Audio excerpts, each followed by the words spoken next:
Hi everyone. So last ব্লগে তোমরা যেমনটা দেখলে আমরা চার্চে চলে এসেছি, আর চার্চের মেন গেটটা ভীষণ সুন্দরভাবে ডেকোর করেছে লাইট দিয়ে।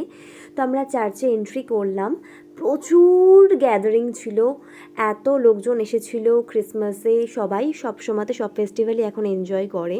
তো এটার নাম হলো সেন্ট স্টিফেন চার্চ, যেটা একদম চার্চের মোড়ে অবস্থিত। আর এই চার্চটার জন্যই এই জায়গাটার নাম চার্চের মোড় বা গির্জার মোড়। খুব পপুলার একটা এরিয়া, আমার বাড়ির পেছন দিকটা এটা আর কি। তো এত সুন্দর ডেকর করেছিল, আমি সত্যি বলছি ভীষণ খুশি হয়েছি, এত পজিটিভিটি পাচ্ছিলাম একটা। তো প্রচুর লাইন ছিল, আর ভেতরে ঢোকার জন্যও কিন্তু লাইন দিয়েই ঢুকতে হয়েছে।